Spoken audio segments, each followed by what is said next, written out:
It's always about family. And then I was so concerned that, man, I love my Aaliyah, and we had her for a while, and then we found out we were pregnant with Hope, my little Hope. I don't know if you saw her. She's a wild card. She's crazy. She was acting like a crazy person down there. I was trying to stay in the spirit and not just laugh at how funny my daughter is sometimes, and I just had to, look away.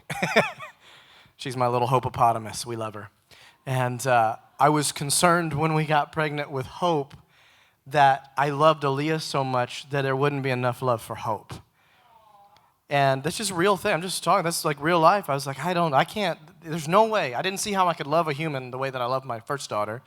And then once I had all that love, I was like, I just want one baby because I don't want to be that way towards another one. I don't feel like it'd be fair. And then I had Hope, and it was like a whole nother compartment of my life opened up, and it was like there was more love than I'd ever had for Aaliyah and more love than I'd ever had for Hope. And I'm like, what is this thing? It's like, and then I'm just like getting messed up as I'm holding my baby in one arm and Aaliyah's asleep in my other arm, and I'm just crying because I'm like, you love me this much, and it just messes me up. And you get the snots, and it's like some things you have to experience to understand.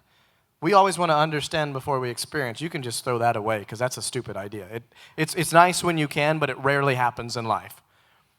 Peace passes understanding. You can have peace or you can have understanding. I prefer peace, and it doesn't come with understanding as a built-in package. Just side note there. Peace that passes understanding. You have to get over your ability to understand something sometimes before you get peace. The Prince of Peace never promises, hey, I'm going to let you understand everything in your life. You can have peace and not know what in the world's going on. I'm a testament to that right now.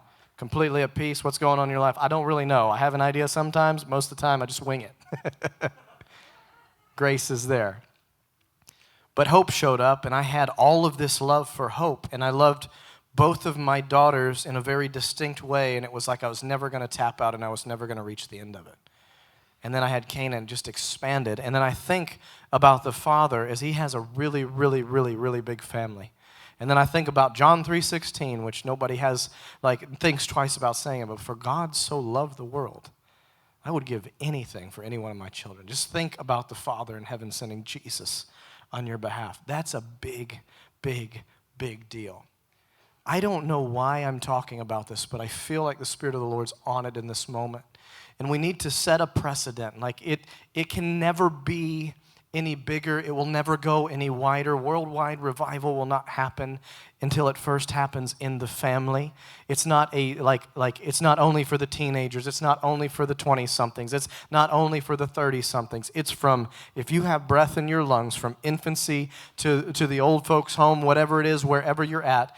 I am telling you, if you have breath in your lungs, God is concerned about you. He's concerned about your destiny. He's not checked out on you. Don't check out on him. He still very much is interested in what's going on in your life, and it doesn't matter what age you are.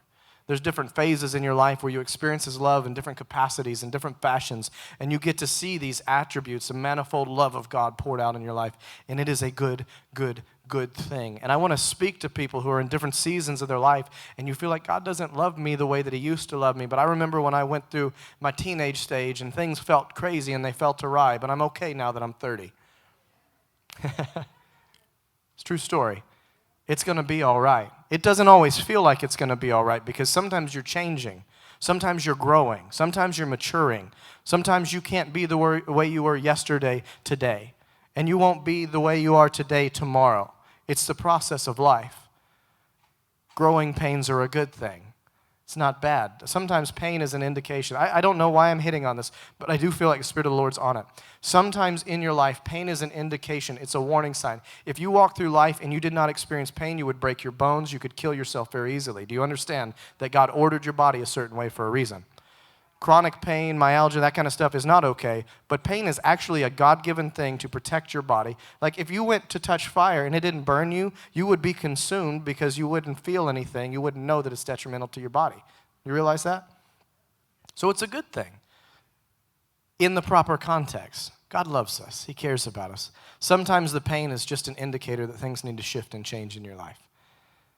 Sometimes God is just subtly, he's being gracious and we don't recognize he's being gracious. So I just want to say that. It's not always about pain, it's not always about suffering, but it will be something that's there. There's so much joy, there's so much love, but we need to start stepping back and looking at the whole picture, what God's actually doing.